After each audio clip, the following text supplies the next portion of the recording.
Hey all, the Troy Levitt interview will continue tomorrow. I was going to do it again today, but then this poop storm happened with Emma Watson and Beyonce and Boobs and Feminism. And this is Tatas Tuesday, the day of the week that we talk about boobs.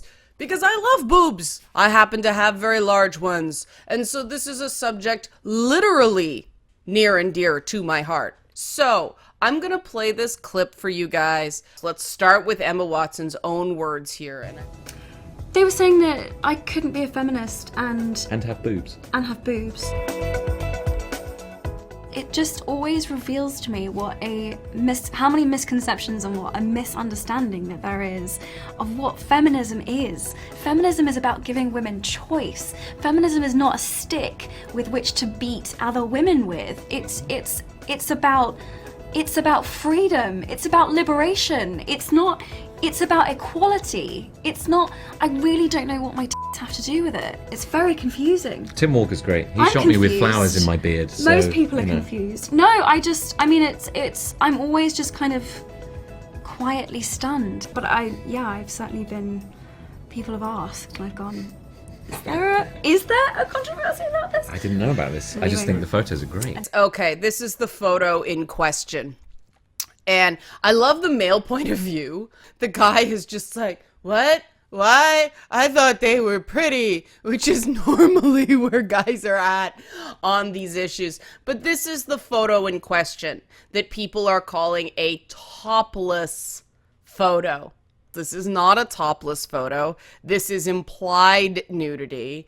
And I can almost guarantee that this is a sizable amount of Photoshop. If you notice, it doesn't quite actually align with the way her body's tilted. So this is all. I'm not just coming up with an excuse to stare at Emma Watson's chest.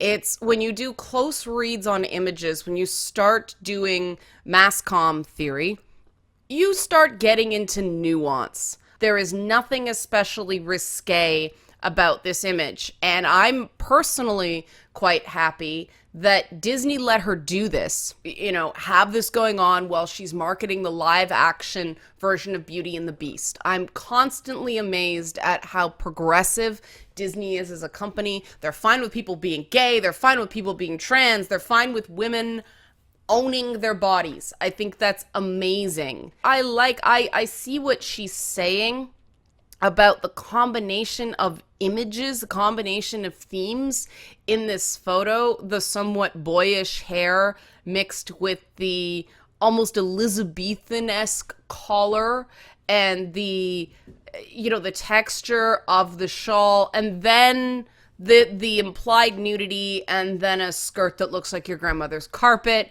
in front of a fun fur wall. It is a very interesting photo. It's kind of vulnerable and regal at the same time. I think it's actually quite a good photo of Emma Watson. I think it represents her personal brand quite well. But this isn't the popular interpretation. Emma Watson condemned for her hypocritical criticism of Beyonce's feminism. And this gets into the allegation, emphasis on allegation, that Emma Watson criticized Beyonce's feminism because Beyonce decided to self-sexualize. While Beyonce's outspoken views on feminism, politics, and sexuality were widely heralded, one person who felt conflicted over the pop star's stance was none other than future he-for-she campaigner and problematic favorite Emma Watson. Now, this is back in 2013. Okay, actually the article's in 2014. As I was watching the videos, I felt very conflicted. I felt her message felt very conflicted in the sense that on the one hand, she's putting herself in the category of a feminist, but then the camera, it felt very male, such a male voyeuristic experience of her.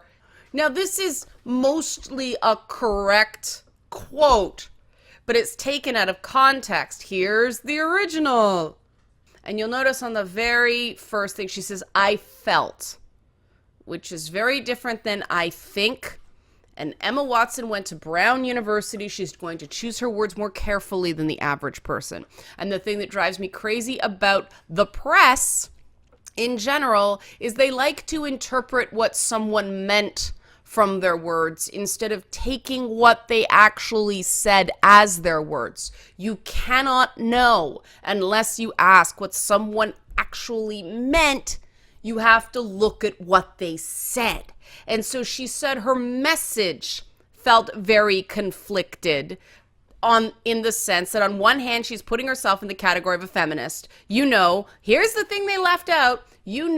This very strong woman, and she has that beautiful speech in one of her songs, but then the camera, it felt very male, such a male voyeuristic experience of her. And then you have the counterpoint with someone defending quite stridently Beyonce, who says that she's changing the standard of what we think is beautiful in the center of beauty or sexually desirable, and she expands it to include someone like herself, who is a woman of color, and I find that so key. And you notice that they're throwing shade on Miley Cyrus, and no one cares about that. I can be a feminist, I can be an intellectual, I can be all these other things, but I can also be okay with my femininity and being pretty and with all these things that I thought, would negate my message or negate what I'm talking about. That is really the most interesting thing about the album, meaning Beyonce's album. It is so inclusive and puts feminism and female empowerment on such a broad spectrum. So she follows up with her thoughts on the issue, which is different than her initial feelings of conflict on the issue, which is the adult thing to do, but is far more nuanced than mainstream media can handle. Perfect is the enemy of the good in art. Nothing's going to be perfect. Take it off the table. But Emma Watson's comments in context are not what they're saying. She's not body shaming Beyonce. She's not boob shaming Beyonce. She's kind of putting to words how a lot of people feel about this whole thing we call feminism. What Beyonce says in her speeches on her self-titled album, and then what the camera is doing. And to Emma Watson's mind, this is in conflict, and she wasn't the only one at the time. Bell Hooks has taken issue with similar things. I don't agree, but I applaud Emma Watson for speaking about it as a conflict, not a flaw. But look at the headlines. Remember when Emma Watson said she was conflicted about whether or not Beyonce was a good feminist? She never said that. But this is the narrative that got spread. And the Bayhive, and I love Beyonce, but her fans drive me crazy sometimes. But this is what spread. And so because this, at the time, which is a misquote, which should have been corrected if, most of the internet was actual journalism and not blogs where people spewed cattiness. This should have been corrected, but it wasn't. And so that gets picked up by legitimate sources like The Telegraph, who only do part of the quote. But, at no point does she say Beyonce is a bad feminist. Saying something's a conflicted message does not mean it's bad. Sometimes, like in the Vanity Fair image here, juxtaposition, contrast, and even conflict is a part of art. And there were things about that Beyonce period, because she was evolving as an artist, that were in conflict. And that's what was beautiful about that whole point with her. The thing about Beyonce, and for somebody to say it's not perfect regarding Beyonce, just you don't understand what she was evolving towards on that album. Beyonce was considered the princess of R&B as opposed to Rihanna, who seemed more real and more street, and Rihanna was all flawed and Beyonce was too perfect, and so people hated her for it. And so her self-titled album was a way of coming out of that, and the sort of iconic image from that involves some of the conflict that Emma Watson was talking about. And like I said, I don't agree that she was using male gaze. I don't subscribe to that theory, but it is something that is on the books. It is something that is still taught. And so I can't, I can't dismiss it entirely. I understand the methodology she is coming from, and I'd love to talk to Emma Watson. I'd love to have a discussion with her about that methodology. However, it is established methodology, right? And it's images like this that she's talking about. This was an iconic image from that period, and you have the word feminist with Beyonce in silhouette, and people have criticized this image for looking quite stiff. She's Barbie doll-like. Her waist is clearly artificially cinched in, all that stuff. And this is what Emma Watson's talking about, the feminist symbol.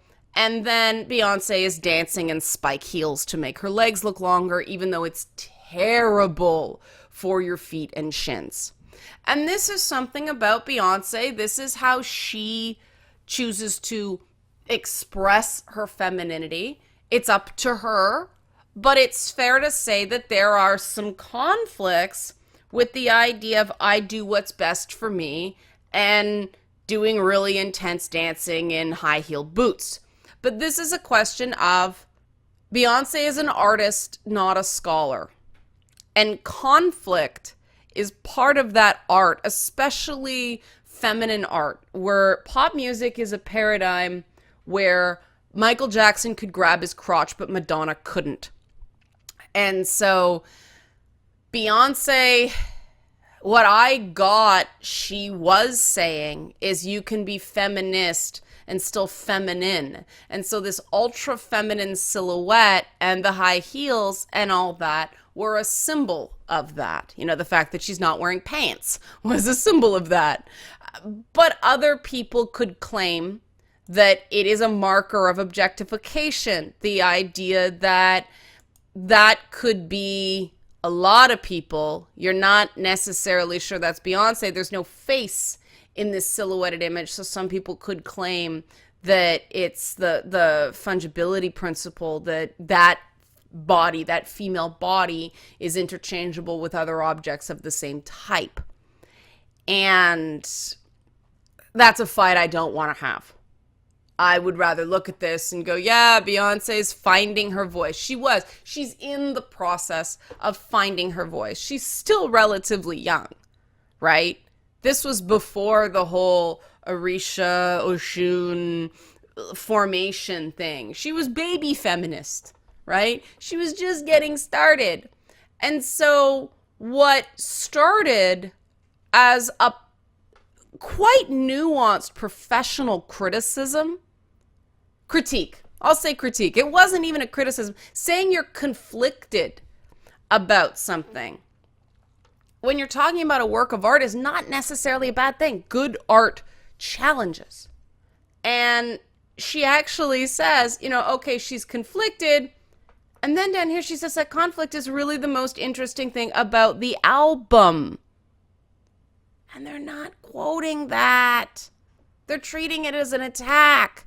Saying I'm personally conflicted is not a criticism. This is the emotional reaction I had, which is valid. But then she goes on to have a more intellectual take on it, which is not what's being fucking reported. And so then we get this crap where she's condemned for being a hypocrite based on something she didn't say. She didn't criticize Beyonce's feminism. She engaged with Beyonce's feminism. Beyonce made her think. And what did the press do? They took one woman interacting with another woman's art to individuals with brains and with strong artistic opinions and turned it into a cat fight.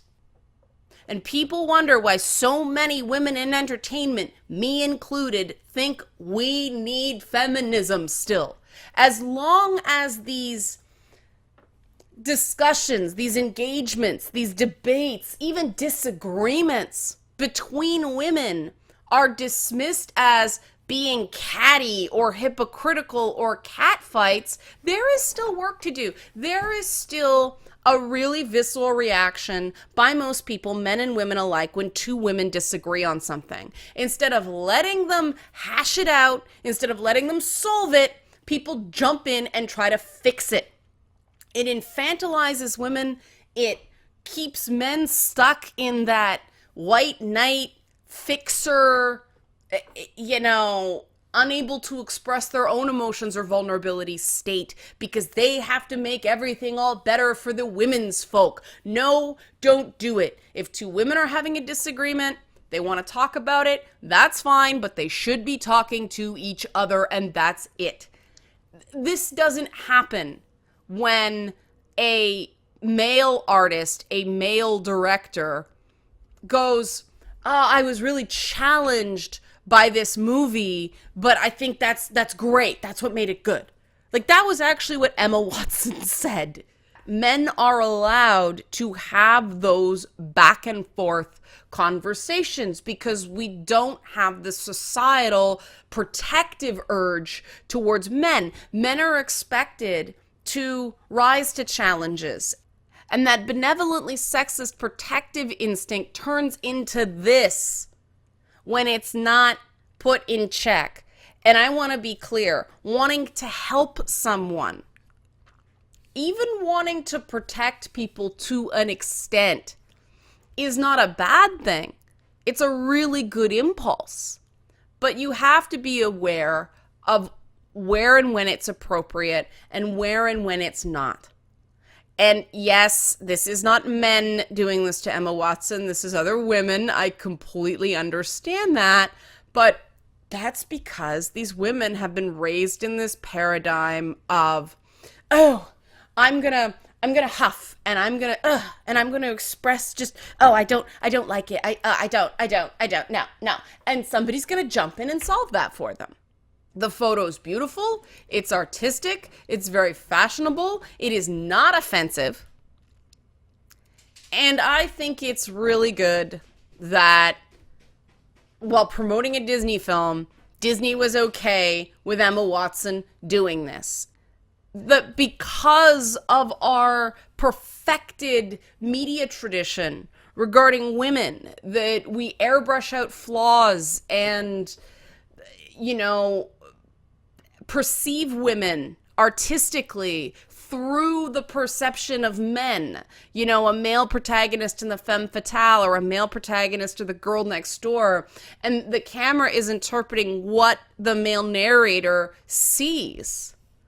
We don't get women with flaws. We don't get women with conflicts. We get, these stories that are snapshots in time where people just meet and everything's gaga and the guy thinks, oh God, she's perfect, she's wonderful. There hasn't been enough time to, see the other person on a toilet. This perspective in art doesn't allow women to be whole people. We are far more forgiving of flaws in men than we are in women. And that doesn't mean that people aren't nasty about it. It's that nastiness doesn't prevent flawed men from getting hired. When men have flaws, it's something to consider. When women have flaws, it's often a deal breaker. And what's considered a flaw versus not a flaw is quite telling too. I mean, think of all the movies and TV shows and whatnot you've seen where a woman is cast as incredibly physically beautiful and then can't act. What's valued in women, first and foremost, is significantly different than what's valued in men. And again, this doesn't mean men don't get criticized. I have people jumping on me all the time. Yeah, but men, what about the men? It's getting worse. Quite frankly, the rate of eating disorders in men is going up. And there are other pressures on men that come from being the achievement-oriented gender. But this is still a gender imbalance, isn't it? This is not equality.